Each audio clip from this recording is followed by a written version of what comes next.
Ora, estamos a gravar e cá estamos para mais um vídeo sobre literacia financeira, pedagogia a nível dos mercados financeiros.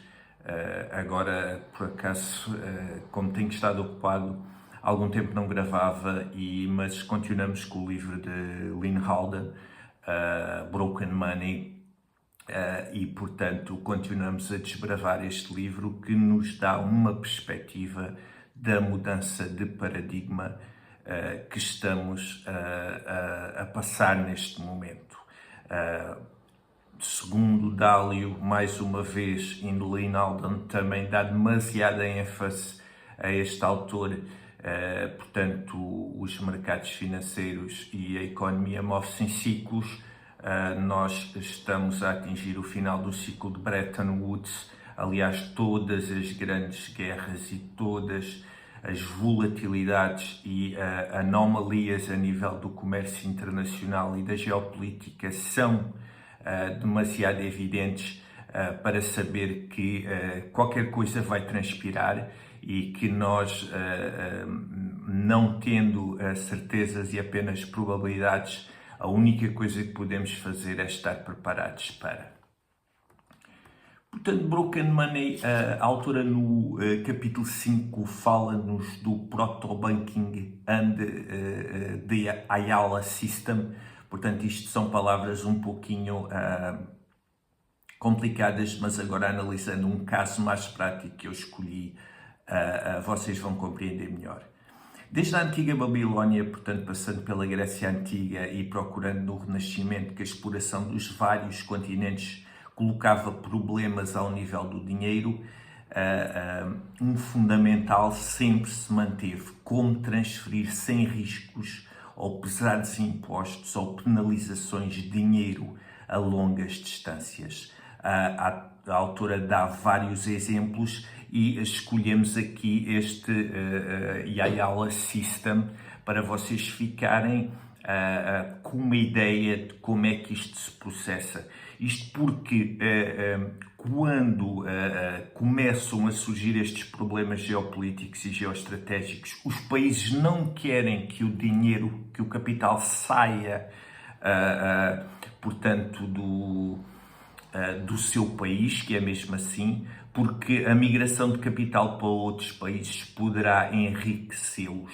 E isto é o que se está a passar neste momento, sobretudo com o que estamos a ver nas fricções entre China, Rússia, Estados Unidos, países da NATO.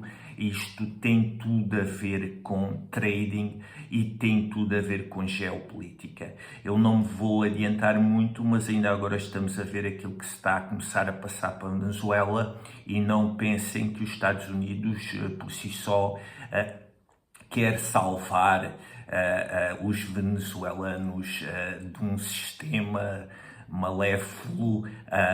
Qualquer intervenção deste tipo são jogos de poder e jogos de influência que estão por trás. Portanto, a autora dá-nos o exemplo do Suftaja. O Suftaja, se estou a dizer bem a palavra, era um documento usado pelos árabes na Idade Média para uma pessoa poder transferir dinheiro de um lugar para outro sem transportar as moedas fisicamente. Portanto, quando havia uma deslocação muito grande para se comprar, por exemplo, matérias-primas para fazer produtos com a seda e com outro tipo até de joias, portanto, os mercadores desta altura não podiam viajar com grandes quantidades de dinheiro. Eles corriam o risco de ser, portanto, roubados e teriam de se precaver. E então havia este Suftaja, que já vamos ver o que é. Portanto, vamos dar aqui o exemplo que é mais fácil de compreender. Omar era um mercador de seda que precisava de comprar mercadoria, logo ia a um sarraf que não era mais do que um cambista. Esse sarraf escrevia um Suftaja. Omar pagava 100 dinares pelo documento que diz que o parceiro dele em Damasco deverá pagar a Omar o valor de 100 dinars, e então, portanto, Omar iria descansado de uma ponta à outra do globo e viajava com esse documento. Mas esse documento, caso fosse roubado, detinha certas particularidades e já vamos ver quais, e podemos até pensar naquilo que se está a passar hoje com o mundo das criptomoedas e o mundo das finanças descentralizadas e daquilo que está a querer sair de um sistema que está a ficar completamente obsoleto. Portanto, falaremos disto mais à frente. Portanto, Omar viaja com o documento. Se for assaltado, os ladrões ficam com o papel sem valor, porque o sufragio só funciona se o mercador se identificar e cumprir certas formalidades. Este exemplo equivale hoje ao que se chama uma palavra passe a nível, ou até com autentificação de 2 fatores, naquilo que se chama as palavras passe do mundo cripto, e de entrada até em certos sites para fazermos certo tipo de negócios. Portanto, o sufragio em si era um documento escrito, mas depois havia palavras passe e havia certo tipo de informação que era trocada entre o cambista da região em que lhe era entregue o sufragio até à região em que se iria fazer a sua troca no cambista já do país de origem. Portanto, o passo 3 seria o resgate do valor. Omar apresentava ao agente local do Sarraf a sufragio e o agente verificava, reconhecia a assinatura e retribuía os 100 dinars a Omar. Portanto, Omar tinha na sua terra natal pago os 100 dinars a um cambista que lhe passou esse papel para ele poder deslocar-se e com o qual, se ficassem com o papel, não haveria qualquer tipo de problema dele perder, seja o que for, porque só ele sabia o conteúdo e só ele sabia onde se havia de dirigir, no destino de origem. Quando chegava ao destino de origem, ele trocava o papel pelos 100 dinars que tinha pago e aí já podia fazer os negócios que tinha a fazer e comprar as mercadorias que necessitasse no local de origem. Portanto, estamos a falar dos árabes na Idade Média e este tipo de trocas comerciais já se faziam há muito tempo e até há muitos anos atrás, e as pessoas não estudam estes fenómenos e depois não sabem que isto já era feito para os mercadores e todos aqueles comerciantes se poderem proteger. Nos tempos atuais, portanto, os dois banqueiros, temos aqui uma análise muito sucinta em que temos uma analogia para os tempos atuais, em que temos o país X e o país Y, em que temos, portanto, o Ayala System a funcionar, onde existe, portanto, tanto um intermediário de um lado como o outro, e temos também quem manda e quem recebe e vice-versa. E atenção para o fenómeno de todos estes processos, e se vocês analisarem bem o gráfico, têm palavras-chave em todos os passos, quer através dos cambistas, quer através das operações, quer através dos próprios vendedores ou compradores, em todas as partes. Hoje, no mundo das finanças descentralizadas, temos também aquilo que são as palavras-passe, que são visíveis e as que não estão visíveis, e isto está a surgir nos tempos atuais porque a geopolítica e a geoestratégia assim o entendeu levar. Portanto, quem não gera bem recursos, quem não sabe geri-los da melhor forma e depois a única forma que tem de os gerir é cobrar impostos atrás de impostos, depois sujeita-se que a qualquer momento possa haver uma disrupção. Neste próprio slide nós temos a palavra-chave que se está a quebrar, que é a confiança, e neste momento eu até pus a palavra neste sentido, porque ela, à medida que o tempo vai avançando, vai deixando de se ver e cada vez é menos visível essa confiança entre as instituições, entre as pessoas, entre as trocas comerciais. Hoje tudo existe de uma forma pouco transparente e pouco elucidativa para as pessoas e depois gera que se deem este tipo de mudanças de ciclos de mercado. Eu já não estava por aqui há algum tempo e posso-vos, de uma forma muito sucinta, dizer que hoje estamos com três grandes problemas. Estamos com os problemas geopolíticos que já tínhamos falado.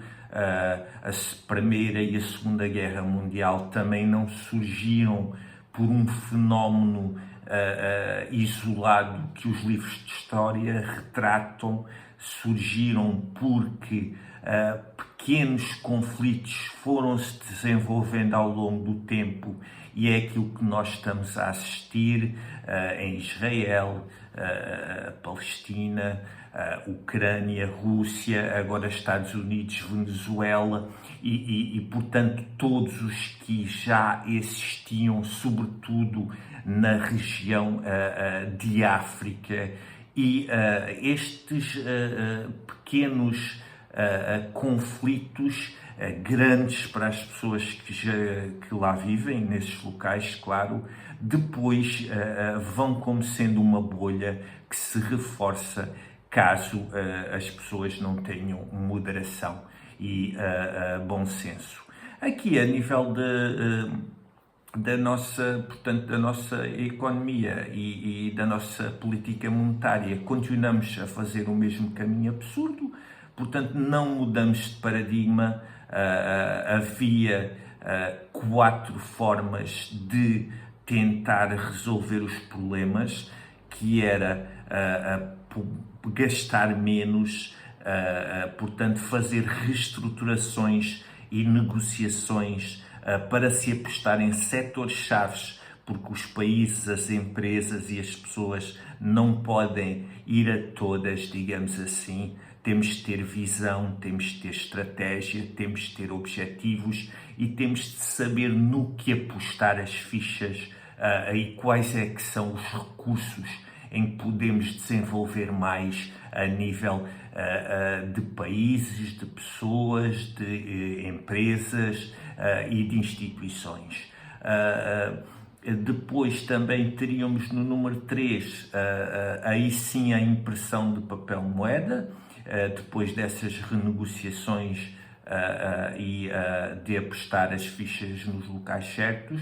A impressão aqui do papel moeda já tendia a um efeito de inflação, mas como já se estava a cortar no outro lado, havia um equilíbrio neste jogo de forças e depois então sim transferir alguma da riqueza daqueles que têm mais para os que têm menos. Pois hoje, por exemplo, denota-se que em Portugal já há algum tempo que 10% da população mais favorecida do país tem 60% do rendimento. e, portanto, os outros 40% vão ruindo, digamos assim, pelos 90% da baixa da população. E quando uma economia não caminha com um comboio, digamos que com as carruagens mais juntas umas das outras, elas depois têm tendência a resvalar e têm tendência a criar disrupções. Isto é o que está a suceder. Nós continuamos teimosamente a não ter um mapa e não ter uma bússola para chegar a bom porto, e depois quem não navega com direção tende a perder-se no mar. E isto tem o seu preço, inclusivamente para quem está a ultrapassar esta fase e para as futuras gerações poderá ser desvantajoso, mas aqui a única coisa que nós podemos fazer é aprender literacia financeira, aprender como é que estas coisas funcionam, aprender que está a aparecer um novo mundo com finanças descentralizadas e que vai, mais cedo ou mais tarde, haver uma mudança de paradigma. Fala-se que a partir de 2030 não se vai saber bem em que economia vamos estar, digamos que, a navegar, digamos assim. A tendência para telescopicamente ver o futuro a partir de 2030, há muita gente reticente. O próprio investidor Michael Burry, que foi um dos que ganhou, há um filme chamado A Grande Aposta, foi um dos que ganhou com a crise imobiliária de 2008, porque previu realmente aquilo que ia acontecer. Está a dizer que os países soberanos não conseguem pagar as suas dívidas desta forma e que vão ter muitas dificuldades no futuro, e está a dizer também que as empresas tecnológicas estão com, portanto, muitos microchips e muita maquinaria nos seus balanços, que ficam demasiado tempo sem uma depreciação conveniente. O que é isto de uma depreciação conveniente? É nós mantermos algo que já não tem o valor que nós lhe damos no balanço. E ao ficarmos com algo que já não tem o valor que depois, em termos contábeis, mostramos aos acionistas, nós temos tendência a enganar os acionistas. E depois, o que é que pode suceder no futuro? Os acionistas no futuro podem vender essas posições e as empresas caírem abruptamente no mercado e sofrerem as consequências de não precaverem a fazer as contas de uma forma mais ponderada a nível daquilo que é o seu risco e o seu retorno. Os lucros são muito grandes, mas depois também temos de contar e temos de colocar nos balanços as responsabilidades e aquilo que temos a pagar de uma forma séria e de uma forma honesta. Vemo-nos na próxima sessão. Espero que quem se interesse por estas matérias continue a acompanhar o canal e continue a colocar o like e a partilhar e comentar aquilo que assim entender. Assim que possível, continuaremos na saga de Broken Money, em que estamos quase a terminar o capítulo da história do dinheiro e depois poderemos abrir uma nova página para trilhar este caminho magnífico que Linalda nos dá e fiquem com esta, se não tiverem informação sobre estas matérias, irão ter muita dificuldade para gerir as vossas finanças futuramente. Até à próxima e uma grande semana para todos.